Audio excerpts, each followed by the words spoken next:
आज ही से आदर्श आचार संहिता लागू हो गई है। मधुबनी जिला में कुल दो लोकसभा निर्वाचन क्षेत्र है, एक नंबर 6 मधुबनी और दूसरा नंबर 7 झंझारपुर। और जो हम लोगों के दोनों लोकसभा निर्वाचन क्षेत्र है, उसमें झंझारपुर लोकसभा निर्वाचन क्षेत्र का चुनाव हमारा जो तीसरे चरण में है।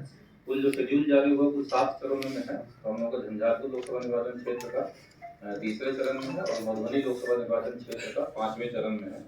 तो झंझारपुर लोकसभा निर्वाचन क्षेत्र में जो आरओ के द्वारा नोटिफिकेशन जारी किया जाएगा 12 अप्रैल को होगा और फिर 12 अप्रैल से ही नामांकन की प्रक्रिया प्रारंभ हो जाएगी। और 12 अप्रैल से नामांकन लिया जाएगा और उसके स्क्रूटनी की जो तिथि होगी वो 19 अप्रैल तक होगी और कैंडिडेट विड्रॉवल की जो तिथि होगी अभ्यर्थिता वापस लेने की वो 20 अप्रैल तक की जाएगी। सिंबल अलॉटमेंट ये रहेगा आपका 22 अप्रैल का और जो चुनाव होगा पहले जो झंझारपुर लोकसभा निर्वाचन क्षेत्र का है वो 7 मई को होगा और सभी क्षेत्रों का फिर एक साथ सभी चरणों का काउंटिंग 4 जून को है। इसी प्रकार से जो मधुबनी लोकसभा निर्वाचन क्षेत्र का है जो निर्वाचन क्षेत्र संख्या 6 है इसका 5वें चरण में है। इसमें जो निर्वाची पदाधिकारी जो नोटिफिकेशन जारी किया जाएगा वो 26 अप्रैल को होगा। 26 अप्रैल से ही नॉमिनेशन की प्रक्रिया प्रारंभ हो जाएगी। इसमें स्क्रूटनी की तिथि 3 मई की रहेगी और 4 मई को अभ्यर्थिता वापस लेने की तिथि और 6 मई को प्रतीक सिंबल अलॉटमेंट की तिथि रहेगी और इसमें मतदान की तिथि 20 मई को रहेगी। इसमें जो विड्रॉल की तिथि है वो गलत लिखी है बच्चे, 12 अप्रैल से शुरू होगा और 12 अप्रैल से 19 अप्रैल तक नामांकन होगा। स्क्रूटनी 20 अप्रैल को होगी और कैंडिडेचर विड्रॉल की तिथि और सिंबल अलॉटमेंट की तिथि 22 अप्रैल को रहेगी और मतदान की तिथि 7 मई को रहेगी। इसी प्रकार से मधुबनी लोकसभा क्षेत्र का जो रहेगा वो 26 अप्रैल को अधिसूचना जारी की जाएगी निर्वाची पदाधिकारी द्वारा। 26 अप्रैल से प्रारंभ होकर 3 मई तक नामांकन किया जा सकेगा और स्क्रूटनी 4 मई को होगी और जो कैंडिडेचर वापस लेने की तिथि और सिंबल अलॉटमेंट की 6 मई तक रहेगी, 6 मई को होगी और जो चुनाव होगा वो 20 मई को होगा और दोनों सभी चरणों का काउंटिंग 4 जून को किया जाएगा। आप लोग जानते हैं कि मधुबनी लोकसभा निर्वाचन क्षेत्र के निर्वाची पदाधिकारी जिलाधिकारी होते हैं और झंझारपुर के एडीएम साहब हैं श्री शैलेश कुमार। मधुबनी लोकसभा निर्वाचन क्षेत्र में अपने 4 विधानसभा अपने मधुबनी जिले का है और 2 विधानसभा क्षेत्र एक दरभंगा जिले का केवटी और जाले का रहता है और झंझारपुर लोकसभा निर्वाचन क्षेत्र में जो 6 विधानसभा क्षेत्र हैं वो अपने मधुबनी जिले के 6 विधानसभा क्षेत्र इसमें है। कुल मतदान केंद्रों की संख्या लोकसभा मधुबनी निर्वाचन क्षेत्र में 1939 है और झंझारपुर लोकसभा क्षेत्र में 2035 है। इस प्रकार से कुल 3974 मतदान क्षेत्र हम लोग के जिले में है जिनका 2 चरणों में कुल चुनाव कराया जाएगा।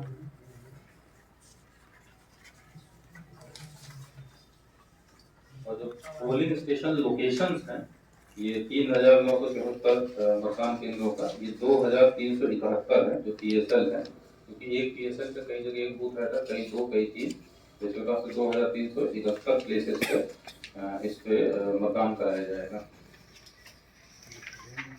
जो वीडिया हम लोग का पिछले लोकसभा चुनाव का रहा है वो 56.1% था और विधानसभा निर्वाचन क्षेत्र का 56.46% था। तो स्वीप एक्टिविटी के तहत इसको हम लोग बढ़ाने का इस बार लक्ष्य रखते हैं। कम से कम जो पिछली बार पूरे देश का जो वीडीआर था 67.4000 उतना मिनिमम हम लोग टारगेट रखे हुए हैं और उम्मीद करते हैं कि आप लोगों के सहयोग से स्वीप एक्टिविटी के माध्यम से हम लोग उसको पर्याप्त करने का प्रयास करेंगे।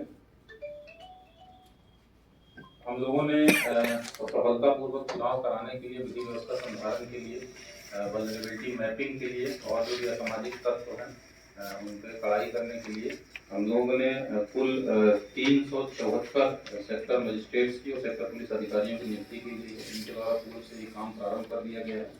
इनके द्वारा वल्नरेबिलिटी मैपिंग के साथ साथ जो मतदान केंद्रों पर सुविधाएं दी जानी है उस सबकी तैयारी कराई जा रही है। इसके अलावा हम लोग ने 30 स्टैटिक सर्विलेंस टीम का गठन किया है जो ये फंक्शनल हो जाएंगे नोटिफिकेशन जारी होने के तुरंत इससे, और फ्लाइंग स्क्वाड टीम का भी 30 हम लोगों ने गठन किया है और ये दोनों टीमें किसी भी प्रकार के अवैध रूप से चाहे कोई शराब या पैसा या कोई अवैध सामग्री, अवैध हथियार, इन सबको रोकने के लिए, उसको कड़ाई से अनुपालन के लिए जिम्मेदार रहेंगे। फ्लाइंग स्क्वाड की टीम किसी प्रकार से कहीं भी आदर्श आचार संहिता का उल्लंघन कहीं भी पाया जाता है, सूचना होने से तुरंत रश करके भी उसको एक्सप्लोर करके उसको रोकेंगे। साथ ही साथ स्वयं से भी लगातार भ्रमणशील रहते हुए इन टीमों के द्वारा आदर्श आचार संहिता का अनुपालन कराया जाएगा। अश्योर्ड मिनिमम फैसिलिटीज पूरे सभी मतदान क्षेत्रों में, जो अपने जिला में कुल मतदान क्षेत्र हैं वो 3340 हैं, इसमें सुविधाएं उपलब्ध कराने की कार्रवाई की जा रही है, चाहे फर्नीचर हो, बिजली हो, रैंप हो, टॉयलेट हो या ड्रिंकिंग वाटर हो, इन सभी की व्यवस्थाएं कराई जा रही हैं। अभी कुछ गैप है, लेकिन उसको संबंधित विभागों के द्वारा उसको कार्य कराया जा रहा है। जो विद्यालयों में मतदान केंद्र अवस्थित है, संबंधित विद्यालयों के माध्यम से इसकी सुविधा उपलब्ध कराई जा रही है। जो विद्यालयों के अलावा चाहे पंचायत भवन, सामुदायिक भवन, आंगनबाड़ी केंद्र, अन्य प्रकार के मतदान केंद्र हैं, उसमें ग्राम पंचायतों को निर्देशित किया गया कार्य कराने का, उसको कार्य कराया जा रहा है। हम लोगों के जिले में कुल 14 चलंत मतदान केंद्र अभी वर्तमान में है। 3340 में जो मतदान केंद्र अंतिम रूप से प्रकाशित है, उसमें भी लेकिन अभी निर्देश किया गया है, क्योंकि जहाँ पे 1500 से ज़्यादा मतदाता रहेंगे, उसमें जब निर्देश आएगा तो हम लोग सहायक मतदान केंद्र बनाएंगे। उसी समय इन चलंत क्षेत्र में अगर कोई नया भवन सरकारी बन गया है इस अवधि में, उसको हम लोग प्रयास करेंगे कि आयोग से अनुमोदन प्राप्त करके उस चलन को हटा के बिल्डिंग में करें। लेकिन अभी वर्तमान में 14 चलंत मतदान केंद्र निर्धारित हैं। लोकसभा निर्वाचन की पूरी तैयारी करने के लिए हम लोगों ने अलग अलग काम कराने के लिए कार्मिक कोषांग, ईवीएम प्रबंधन कोषांग, परिवहन कोषांग, इसी प्रकार से सभी जिम्मेदारियों को पूरा करने के लिए कई कोषांगों का गठन किया गया। उसकी लिस्ट आपको हम लोगों ने दी है। इसके अलावा अपने जिले के 4 विधानसभा क्षेत्र, 131 हरलाखी और 33 खजौली, 34 बाबूगढ़ी, 40 लोकहा, इसको एक्सपेंडिचर सेंसिटिव कॉन्स्टिट्यूएंसीज हम लोग चिन्हित किए हैं कि नेपाल बॉर्डर सटा हुआ है, तो वहाँ से संभावना रहती है कि खर्चे अवैध कैश निकल ज़्यादा हो रहता है, इसको संवेदनशील घोषित किए हैं। इस पर हम लोग विशेष निगरानी रखेंगे। विधि व्यवस्था के संधारण के लिए, निरोधात्मक कार्रवाई के लिए आर्म्स वेरिफिकेशन भी हम लोग पिछले 1 महीना से करवा रहे हैं, तो बहुत अच्छी प्रगति हुई है। कुल अपने जिले में 744 लाइसेंसधारी हैं, जिनके पास 998 शस्त्र हैं, और उसमें से 564 शस्त्रों को डिपॉजिट कराया गया है और 413 का इसके अलावा सत्यापन हुआ है। 11 का अनुज्ञप्ति रद्द किया गया है और शेष लगभग 10 शस्त्र बच रहे थे, उसका भी सत्यापन हम लोग 2 दिन में उसको करवा लेंगे। इसके अलावा ऐसे असामाजिक तत्व जिनकी संभावना है कि चुनाव में किसी प्रकार की परेशानी कर सकते हैं, उनके खिलाफ भी निरोधात्मक कार्रवाई की जा रही है। अभी तक 10,131 लोगों को चिन्हित किया गया है, जिसमें से 8,688 लोगों को बाउंड डाउन भी कर दिया गया है। अन्य लोगों को भी चिन्हित करने की कार्रवाई की जा रही है, उनको भी निरोधात्मक कार्रवाई उनके विरुद्ध की जाएगी। इसके अलावा CCA 3 का भी प्रस्ताव एसपी साहब के यहाँ से 170 प्रस्ताव पारित हुए हैं, जिसमें से 44 मामलों में हमारे द्वारा आदेश भी कर दिया गया है, जिनको थाना बदर कहते हैं, उनको प्रतिदिन एक थाना तय किया गया जहाँ पे जाकर उपस्थिति दर्ज कराएंगे, ताकि उनको दैनिक गतिविधियों की उनकी मॉनिटरिंग थाना के द्वारा की जा सके, ताकि चुनाव में किसी प्रकार की बाधा न कर सके। इसके अतिरिक्त शराब का चूंकि बहुत दुष्प्रयोग होने की संभावना रहती है, उसको भी कड़ाई से हम लोग उसकी भी कार्रवाई कर रहे हैं। 1 जनवरी से लेकर अब तक 14 मार्च तक कुल देशी शराब हम लोगों ने जब्त किया है 61,516 लीटर और विदेशी शराब 12,569 लीटर, और इसमें विनिष्टीकरण भी इसका कराया गया है। लगातार कार्रवाई हम लोग कर रहे हैं। पुलिस विभाग और एक्साइज डिपार्टमेंट द्वारा कुल 1,719 छापेमारी की गई है, तो लगातार कार्रवाई कर रहे हैं और सघन रूप से इस पर हम लोग कार्रवाई करते रहेंगे। अपने जिले में कुल 7 मतदान केंद्र ऐसे हैं जिसमें से पानी से होकर, जिसमें नाव की व्यवस्था करते हैं, उसके पार जाना पड़ता है, जो मधुपुर ब्लॉक के हैं। गढ़गांव, बकुआ और गढ़गांव पंचायत में है 7 मतदान केंद्र। तो यहाँ पे पहुँचने के लिए हम लोग बोट की व्यवस्था कराते हैं। ये इनएक्सेसिबल रूट है, इसमें हम लोग विशेष निगरानी रखेंगे।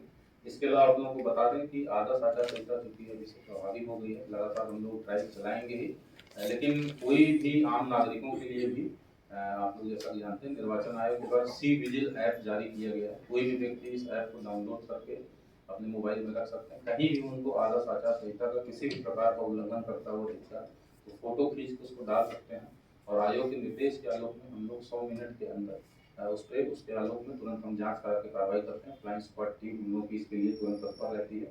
और स्वयं विजित कोषांग भी हमारा कलेक्ट्रेट में कार्यरत रहेगा। इसके अलावा निर्वाचन संबंधित अन्य शिकायतों के लिए हम लोगों का 1950 जो डिस्ट्रिक्ट कंट्रोल रूम है, ये 24/7 ये कार्यरत रहेगा।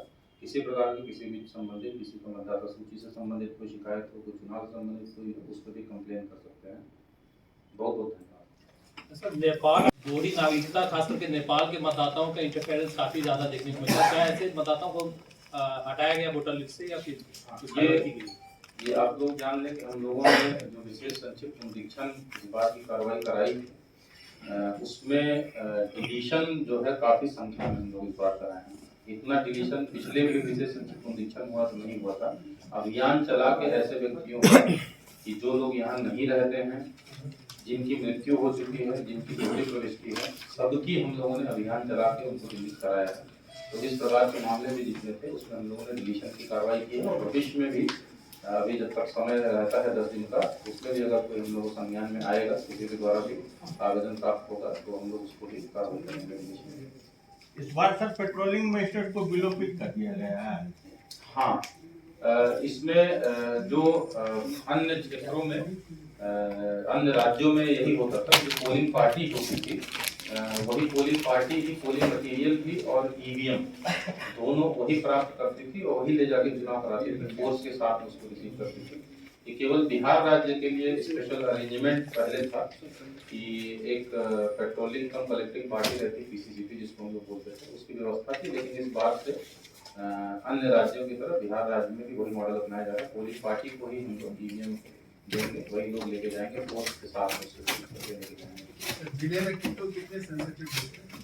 हाँ, सेंसिटिव बूथ का देखिए, उसमें अभी हम लोग क्रिटिकल बूथ, सेंसिटिव बूथ जो चिन्हित करते हैं, उसके क्राइटेरिया कई सारे हैं। एक तो क्राइटेरिया होता है वल्नरेबिलिटी मैपिंग का, तो वल्नरेबिलिटी मैपिंग की चिन्हित करने की कार्रवाई हो रही है। निर्देश है कि प्रेस नोट जारी होने के 3 दिन में हम लोग नीचे से जो हमारे आरओ हैं और विधानसभा क्षेत्र के सहायक निर्वाची पदाधिकारी हैं, वो सेक्टर पदाधिकारियों के माध्यम से उसको चिन्हित करके BM2 में रिपोर्ट भेजेंगे। तो वो एक क्राइटेरिया रहता है, वो क्राइटेरिया पे जो रिपोर्ट 3 दिन के अंदर हम लोग के पास आएंगी, तो वो संवेदनशील चिन्हित होगा। इसके अलावा जो अन्य क्राइटेरिया हैं, उसके आलोक में पूर्व में कहीं पे इंसिडेंट हुआ हो या कहीं पे वोटर टर्नआउट रेशियो 90% से ज़्यादा हो, किसी एक कैंडिडेट के पक्ष में 75% से ज़्यादा मिला हो, कहीं 10% से कम VDR हो, कहीं पोल वायलेंस हुआ हो, कहीं बूथ कैप्चरिंग हुई हो, रीपोल हुआ हो, तो इन क्राइटेरिया के जो पूर्व के इतिहास के आधार पर उसको क्रिटिकलिटी हम लोग चिन्हित किए हैं। लेकिन क्योंकि वल्नरेबिलिटी मैपिंग वाला अभी डेटा हम लोगों के पास अभी कंफर्म होकर नहीं है, इसलिए उसका फिगर आपको नहीं दे रहा है।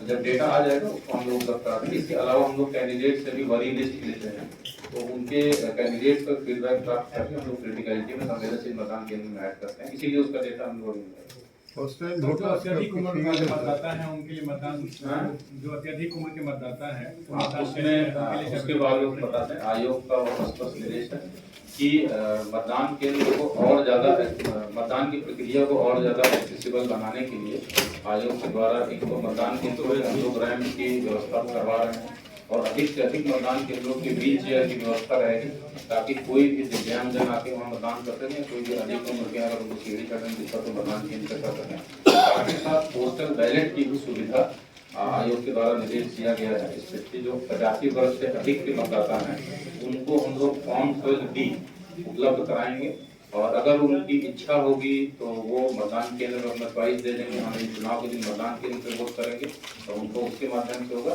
अगर लेकिन कोई मतदाता जो 85 वर्ष से ऊपर के हैं या दिव्यांगजन हैं, अगर उनकी इच्छा रहेगी कि नहीं हम मतदान केंद्र में जाने में अक्षम हैं, तो 12D में उनसे फॉर्म भरा के दिया जाएगा, तो उनको पोस्टल बैलेट के माध्यम से उनको मतदान कराया जाएगा। और ऐसे मतदाताओं से अपील करने के लिए आयोग के निर्देश के आलोक में हम लोग स्वीप एक्टिविटी के तहत विशेष कॉलेजेस में अभियान भी चला रहे हैं, प्रेरित कर रहे हैं, क्योंकि जो VDR प्रतिशत कम रहता है उसका प्रमुख कारण ये माना जाता है तो अर्बन एपैथी होता है कि शहरी क्षेत्रों में लोगों में थोड़ी उदासीनता रहती है। दूसरा प्रमुख कारण रहता है यूथ्स की एपैथी, नाम जुड़ जाते हैं लेकिन क्योंकि उस एज में लोग अपने पढ़ाई के लिए, करियर के लिए, जॉब के लिए ज़्यादा वो रहते हैं, तो कई बार इसमें इसको गंभीरता से नहीं ले पाते। तो उनको प्रेरित करने के लिए, उनको और जागरूक करने के लिए कॉलेजेस में भी हम लोग इवेंट ऑर्गेनाइज कर रहे हैं कि आप अपना पहला वोट के नाम करें। चौपाल करवाएंगे ताकि गांव के जो पहली बार के मतदाता जो बने हैं और महिला मतदाता हैं, विशेष रूप से उनको प्रेरित करने के लिए, जागरूक करने के लिए अभियान लगातार चलता है। सर अभी कितना सेंट्रल फोर्स आ चुका है जिला में? एक कंपनी आया है, एक दूसरे का भी शेड्यूल्ड था, उसमें शायद कुछ विलंब हुआ, अभी आया नहीं, एक आया।